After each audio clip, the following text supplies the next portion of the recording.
everybody. Welcome to episode 5 of the Light After Trauma podcast. I'm your host, Alyssa Scolari, and today I have with me a very special guest, somebody that I know personally and professionally. Her name is Brenda Kiss. Brenda is a transformative neuro-Reiki master, helping you turn your struggles into miracles to eliminate stress, overwhelm, anxiety, and to discover that missing piece to help feel guided, directed, connected, and happy, allowing you to step out of the struggle into freedom. She is a certified neuro-associative practitioner and neuro-linguistic practitioner and transformative neuro-Reiki master, combining a deep understanding of the mind and the power of energy healing to rapidly transform lives. So I am so excited to have her here today. And without further ado, I am going to turn it over to her because I have a million questions. So hi, Brenda. How are you? Hi, Alyssa. Thanks so much for having me today. The pleasure is mine. I am so excited. I have so many questions for you. So the first one that I want to ask is you had this name trademarked, right? This transformative neuro-Reiki. What exactly does that mean? I've heard of Reiki before, but I don't even really know what that means either. So can you explain more about that?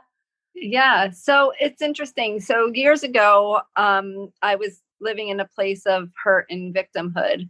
And I went through a couple different processes for myself. And those processes included neuroscience, energy healing, and spirituality. But I had to piece it all together with different practitioners and different people that I was working with. So after years of studying and after a huge transformation in my life, I put together a system to help people rapidly transform their life through neuro-Reiki, which combines neuroscience and energy healing and spirituality. So let me just break it down into smaller pieces. So neuroscience, the understanding of human behaviors, the way our brain functions, the patterns that people make, how to literally take their association, their language, their physiology, and shift all that so that they can change their emotional state and live happier, right?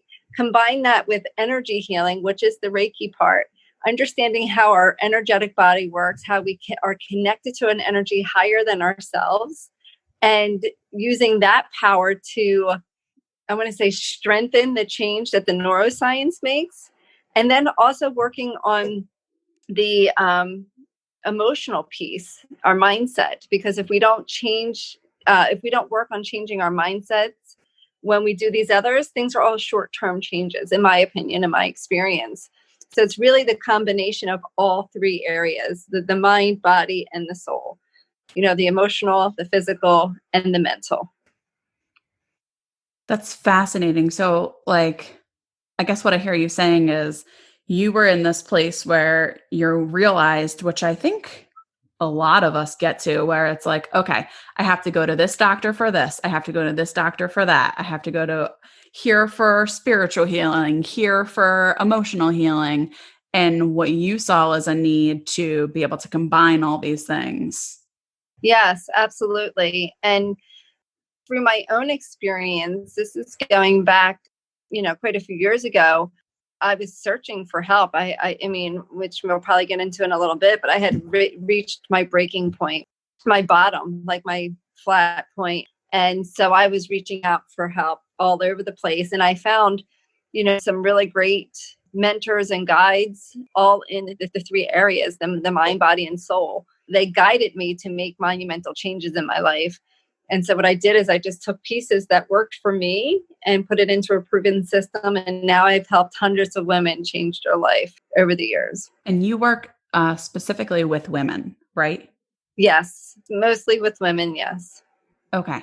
And is there a certain reason why you have that specific population to work solely with women? Is that more just what you're drawn to, or? So when I opened up my practice, I was guided to, I don't know if you believe in a higher power, but it was definitely guided to me to open up a practice. And I really didn't want to. I was homeschooling 3 small kids. My youngest was 1 year old and my oldest was 6 years old. And I was guided to, and I have 3 and 1 in the middle there. The 1, 4, and 6 were my kids' ages when I opened up my practice. And so I was definitely guided to open my practice. And, what happened was I was in a place where, I was physically, sexually abused as a child, date raped twice in my late teenage years, battled eating disorder. I was an exercise bulimic, and I was hurting all the time, even though I had a great life in the sense that I have amazing parents. I thought positively. I always had a positive outlook on life, but from having those traumas as a child, I had deep rooted belief systems that I wasn't good enough and I didn't deserve good things. And so what happened was when I went through my transformation, my heart just wanted to help more women like my old self. And so that's really why I found my niche. Do you find that a lot of the women who come to you for help also have experiences with sexual abuse? I would say sexual abuse is very high, eating disorders as well, and actually recovery from drugs and alcohol. Because I also, not that I was ever in recovery, but I probably could have gone to recovery for alcohol. Yeah, it's all, I tend to look at, as a trauma therapist, I tend to look at eating disorders, addiction, all as coping skills to suppress trauma. And more often than not, it can be sexual abuse, physical abuse. So that makes perfect sense. My drinking wasn't to suppress those feelings, to be honest with you. It was, I never felt comfortable in my skin, especially around men. So if I was going out and I was going to be around men, which makes no sense to be under the influence of alcohol around men, but I felt so uncomfortable in my skin that I had to, at the time, I felt like I had to drink in order to be okay. If that it doesn't logically, it doesn't make sense, but in the emotional state that I was years ago, it made sense. Yeah, no, well, I actually think that that makes perfect sense because a lot of times when I speak with my clients or even in my own recovery from PTSD, what we do is we get ourselves put in situations that are familiar to our past. So maybe being under the influence of alcohol and being vulnerable in order to be around men, like that was what was familiar to you. Like you were vulnerable because you said that you are a survivor of childhood sexual abuse. So then you continued to find ways to make yourself vulnerable around men as an adult. Does that make sense? Yeah. So that's definitely something I did. So those clients are definitely drawn to me. And, I think we're the people in recovery, because that seems to be a large crowd too that comes to me. I have a huge family history of drug and alcohol abuse. So I just have a passion to help with people in that area as well.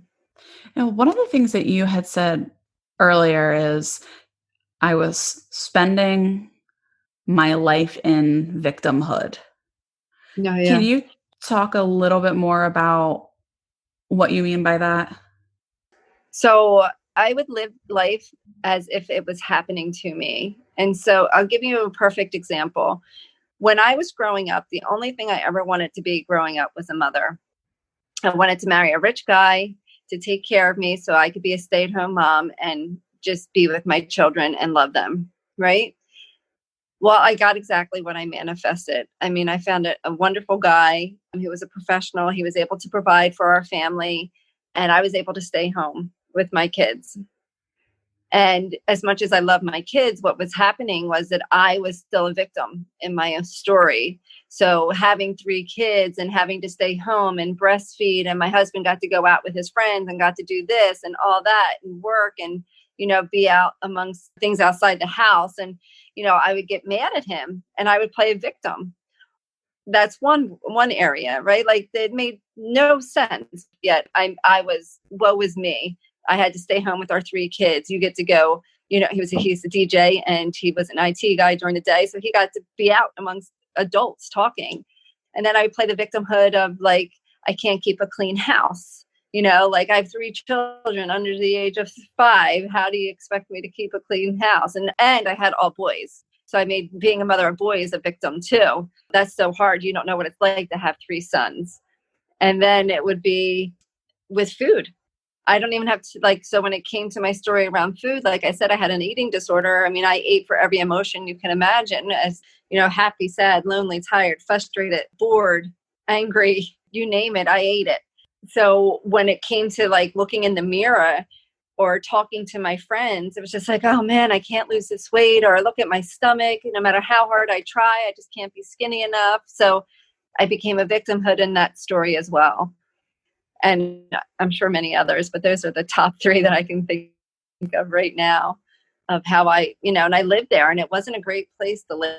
I built up a lot of anger, a lot of resentment and frustration.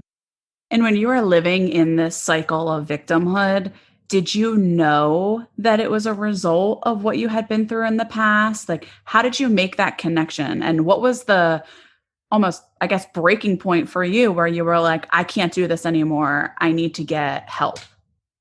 So honestly, I had no idea that I was living in victimhood because I was the positive person. If you were to ask my circle of friends or even my parents, they were like, oh, Brenda's so happy. She's the advice giver. So I soaked my problems in food and other people's problems, basically, because that way I didn't have to deal with my own stuff. Right. And so I remember the day almost like it was yesterday. It was in May of 2000. Actually, I don't remember the year, but it was in May. And I had finally decided to go back into the workforce after having my 3rd child. And I started to reinvest in a home business that I had at the time. And they were having a conference, and I went to this conference and I got all dressed up. I bought a special dress for it. I got all dressed up and I went to that conference. And at 4 times throughout that day, 4 times, I had 4 different people ask me when I was having my 4th child. I was not pregnant, nor was I having a 4th child. And so I was like, holy crap, if I don't get a hold of what's going on with me, and I'm going to be really unhealthy and unhappy for the rest of my life. And I confided in a friend who had knew that I was sexually abused as a child. And she referred me to this person in this book. And this person is a master NAP, NLP practitioner, which is how I got certified through her years later. But I actually invested in a call, and I invested in myself way beyond my comfort level. Outside of college, this was the biggest investment years ago. I've made bigger ones since then, but where I invested thousands of dollars in myself. And quite frankly, I wasn't working. I was a stay-at-home mom at the time, and I was looking to get help. And I just remembered that day thinking to myself, if I don't do something, I'm going to be here years later. It almost bring me to tears. So I knew that I had to do it. I had to take the risk and invest in me. So that was the best decision I ever made outside of marrying my husband and having our 3 sons together. So if I can recommend anything to anybody, it would be invest in yourself because you're worth it. And you don't know that until you actually do the investment. I actually think that that is such an important thing for everybody to hear, especially the listeners on this podcast, because I think that trauma survivors have the hardest time investing in themselves. Treatment costs money, and we have all these feelings of shame and guilt and worthlessness, and investing it is scary, and we feel like we don't deserve it. But I know for me personally, it's been one of the best investments I ever made in my life, and it sounds like it was the same for you. I remember when I told my husband how much the name of this program and this investment I was going to do. And he said to me, well, you can be selfish and take that money for yourself, or you can leave it for the children. Because we had just decided to homeschool our children. And I said, you know what, if I don't invest in me, I don't know if I'd be there for the children. And not that he was saying it to be mean, or, I mean, my husband's amazing. We've been together 19 years and married 15 years, and we have a beautiful, healthy relationship. So it wasn't that he was being mean back then, but he was saying what we needed the money for. So he didn't realize how bad I was hurting. Right. So that's why he said that. So that was the biggest thing. And here's what's interesting. The money that I invested not only came back personally through me, but we had saved some of that money for our homeschool curriculum. And so when you invest in yourself, the universe has your back. And we were able to purchase our curriculum for our kids for half the price of what we were going to spend prior to me investing in myself. I don't know if I explained that clearly here, but that's incredible. It is. It's like when you invest in yourself, it comes back. The universe takes really good care of you, or whatever higher power you may believe in takes good care of you. And, not to mention the fact that your healing has allowed you to go on to help so many others. So the work that we do for ourselves, whether or not we get into the same fields, but the work that we do on ourselves, I think has ripple effects. Absolutely. 110%. I had someone call me last week. Now, I met this woman virtually for a long time. And then right before the pandemic happened, I had met her at a coffee networking meeting and literally had a conversation with her. Just like we would have I wasn't working on her or anything like that. We were in conversation, and that was February. She literally called me yesterday and thanked me for helping change her life through our conversation. I'm like, I don't even know what I said to you, but okay. And so that's the perfect example of what you were saying, like just where I am. And when you come into a place of healing and having conversations, you bring light to the world for other people to see. Now that people don't always see it, and that's okay. Absolutely. But this woman saw it and made monumental changes in her life. And it has to make you feel so good. I think what it makes me realize, and, I think my mission here on earth is to spread the awareness of consciousness, love consciousness. So it just brings me closer to what people call God. I call love, and it just feels When you great. say love consciousness, I've never heard that term before. What do you mean by that? So some people identify the universe, God. For me, it's just love consciousness. And it means that, we're all connected through a thread of energy. We're all connected through whatever type of energy we want to put out into the world. So my goal and mission is to put love consciousness out into the world. When someone reaches out to me like that, I realize that I was in that love consciousness, like in that presence of love and sharing through love. I gotcha. And one of the things that I wanted to ask you is, because I personally am not familiar, but what would this process look like? So let's say one of our listeners out there wanted to contact you. What does that whole process look like in terms of what you do, the specific services that you offer, things like that? So I would do an initial consultation by phone. And through that consultation, is called an awareness call. It helps me bring out the patterns and awareness and where the challenges are coming from. So when someone has that call, they walk away knowing where they need to put some attention in to help them bring healing and love into their life. And so that call then goes into a process. I work with people in two different ways. One is through Transformative Neuro-Reiki, and that's where we do these Neuro-Reiki sessions. And those look like they're done via online. I have done some in person, but most of them are done online. And that's a combination of all different techniques that I use through my NLP and NAP certifications, as well as my energy healing and understanding spirituality. So that's the combination of all of that. And then I also have a 10-week transformational course where I help women let go of all their traumas from their past, let go of all their BS belief systems, that is. And really, I like that. really let go of their fears and their traumas. And most people don't even know what they are. And so this course really helps to not necessarily get in the story of what they are, just identify so that we can heal them and move on. And then really help people develop into where they want to go and set boundaries and goals and begin to create the life that they want. You know, our lives are lived through our belief systems that are running in the subconscious. The subconscious mind runs most of our life, most of our agenda.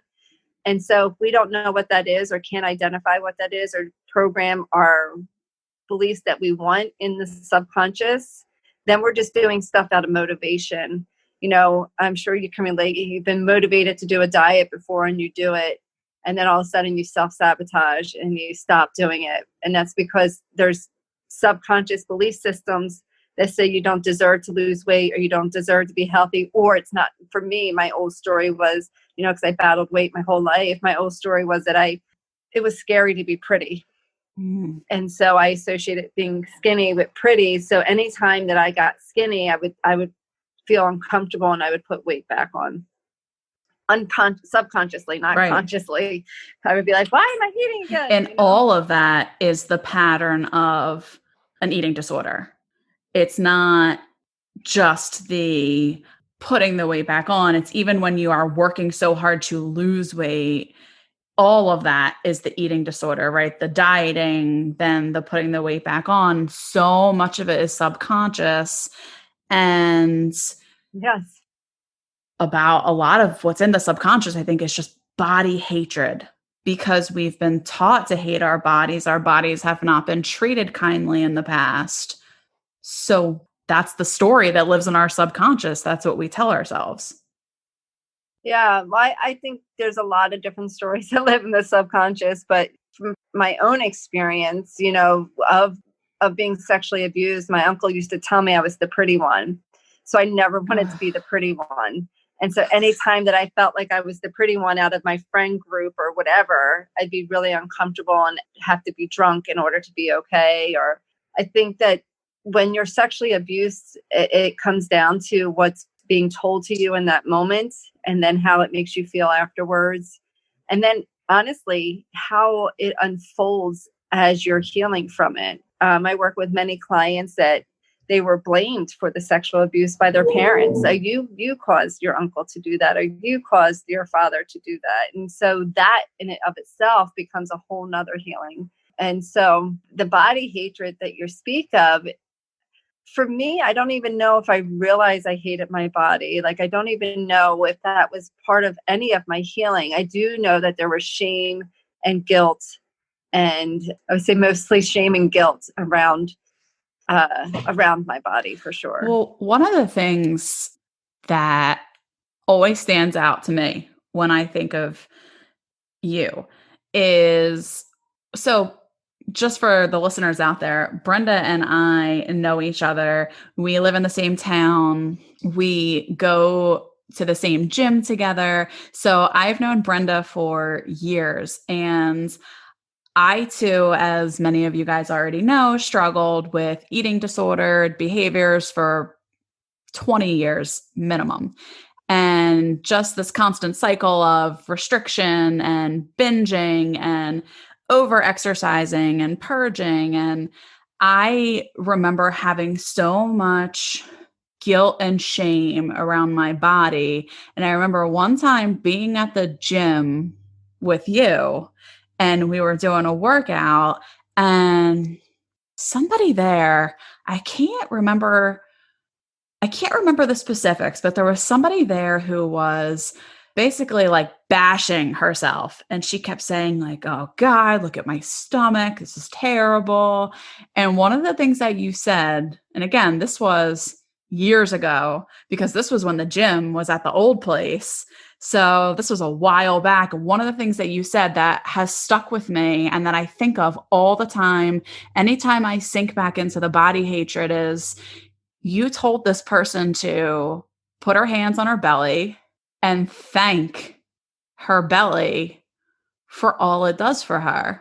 And I have carried that with me, and it has been so healing to me And I don't think you even know that. You didn't even know that until right now, right? Uh-uh. Not at all. Well, it's one of the things I learned when I was going through my healing was that my belly and my body fat and the belief systems that I had, they were there to protect me and console me and make sure I felt safe. And when I was going through my transition or transformation, it was like I wanted to let all of that, my belly, my hips, the body fat, the beliefs that I had at the time, that they were all, thank you so much for keeping me feeling safe in my body for all these years. But I didn't need it anymore. Like I had already started to reprogram my mind and belief system. So I didn't need it to feel safe anymore. And in my head, I know who you're talking about. It is our body does exactly what we need it to do to stay safe, to stay protected. But then there's a time when we're ready to release that part and move on. And we can't until we give grace and gratitude for what we have already. Yes, it's our bellies and our eating disorders and whatever it is that we may hate. 9 times out of 10, we develop these things to protect us. I know for me personally, my eating disorder actually kept me alive. And in some ways it was killing me, but in other ways it was keeping me alive. So, yeah, when Mhm. you said that, it was life changing for me in terms of the way that I talk to my body. That was, man, how many years ago was that? I would probably say 6 to 7 years ago. Yep. And I still take that with me. Wow. So, yep. So, all the work that you have done and all the work that you continue to do has ripple effects far beyond, I think, what you even realize. Oh, it's true. So, yep, absolutely. So, can you talk a little bit more about the energy shift when it comes to Reiki and why that can be so important in healing from trauma? So our words, our beliefs, our feelings all have an energy, a vibration to it. And so what Reiki is the purest vibration of energy. It's that love consciousness that I was talking about. It's universal chi. And so when we sometimes are, I'll say in my experience, some people aren't necessarily ready to, and I'm sure Alyssa, you've experienced, they come from help, but they're not quite ready to do the work or open up and be vulnerable or whatever. And it's because there's so many layers of energy, of emotion that's stuck on them. And so what Reiki, in my practice, this is not necessarily true for every Reiki practitioner, but the way that I use Reiki, okay, I use it to delayer some of that energy so that people can then be able to just breathe and be okay to move forward. And so when I work with people, I do the combination of it because sometimes there's a layer that comes off and then a wall that goes up, right?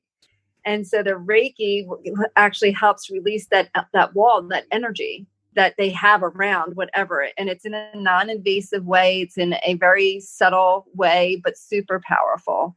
And so that's how I use Reiki when it comes to trauma and releasing energy. Most people that have Reiki feel really grounded and peaceful and centered. And when you live in that state, that's actually supposed to be our normal state, grounded, centered, peaceful, happy, content. But when you are constantly in a lot of trauma, people live in a state of fight or flight. They live in a state of worry, of stress, of overwhelmed, of guilt, of shame. And those energies are lower vibration. And so what happens is the Reiki will come in and help just kind of clear that energy, at least for a bit. And then I take the other work that I do and just reinforce the clearing by changing the mindset and doing the reprogramming. It's such an incredible way of healing. And I think that's so important for trauma because any kind of trauma survivor has so many layers upon layers of defenses and energy. And if we can just get rid of that for a little while, shift that around for a little while, the healing that I'm sure you see happen is got to be incredible. Yeah. Yeah. One of my clients, and I didn't even know this when she started with me. I had asked her, she had worked with me for 10 weeks in my 10-week program. And I said, would you feel comfortable writing me a testimonial? And she said, absolutely. So in the beginning, so she sent me this testimonial. It said, I was called to work with Brenda.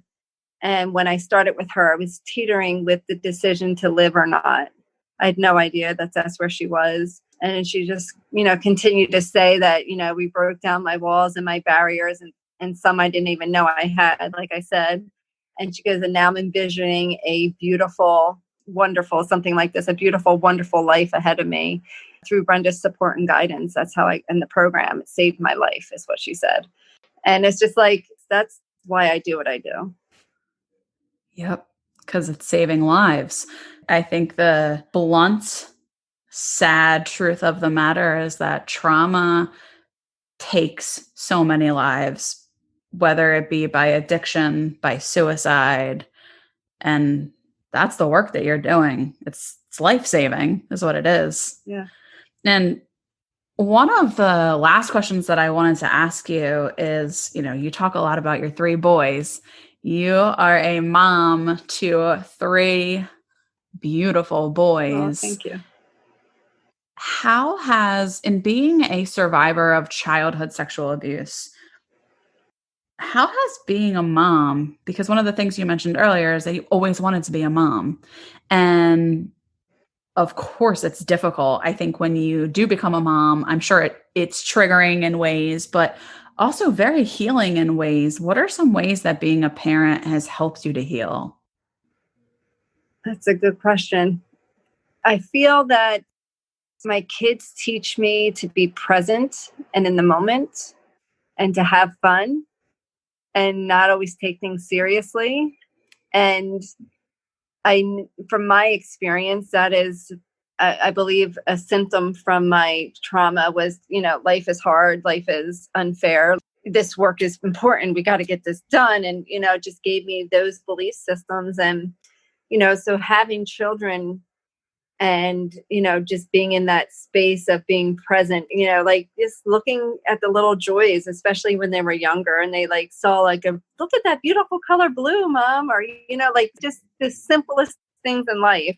And as they've grown, my oldest is 12 and then I have a 10-year-old and almost 8-year-old. And now it's like watching them read and tell me stories, and they know more about the coronavirus than I did when it first was coming out. And I was just like, that's amazing. Like just being present with my children, I think, is what's been the most healing for me. Yeah, they keep you grounded. Yeah, for sure. And they help you to appreciate the small things. Yeah, and have fun. They remind me to have fun all the time. Yep. Kids are the best at that. For myself, I could easily get lost in the work that I do because I love it so much. And, and then just responsibilities. And then, I look at my kids and they're like, can we play this? And I'm like, well, I got to clean the house. And I'm like, no, we can play, like learning to be in the moment. Right. Because you know what? You can clean that bathroom tomorrow. Right. Yeah, not going That anywhere. bathroom will wait. The kids, on the other hand, are going to get older and move out one day. Exactly.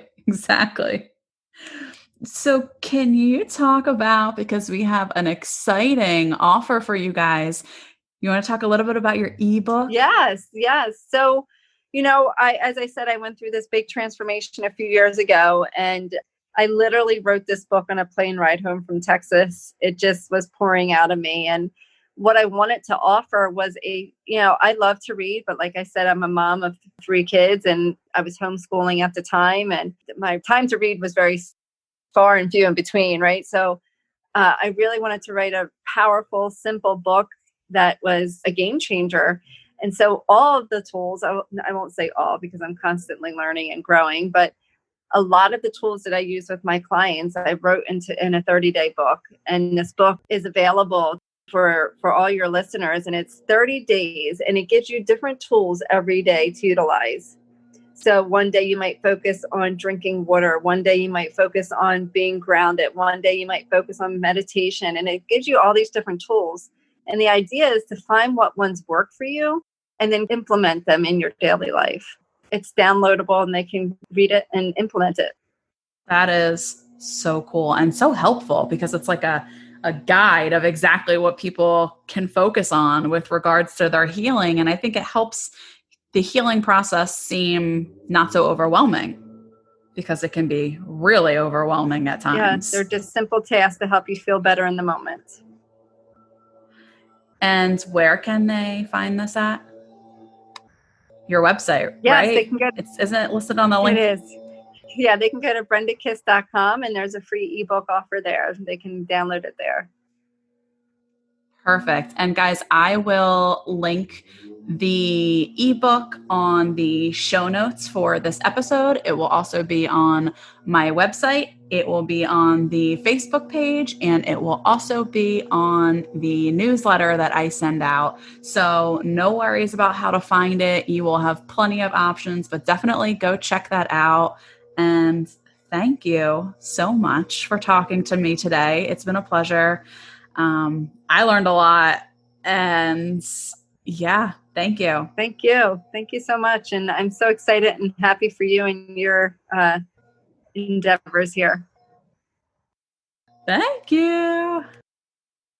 Hey everyone, thanks for listening today. I wanted to remind you that I have created a private Facebook community for all of you amazing listeners. This community is a safe space where we can connect and support each other in our journey to healing. Head over to my website at AlyssaScolari.com and sign up for the Light After Trauma newsletter to gain access to the Facebook group. Thanks again and have a good one. Someday more.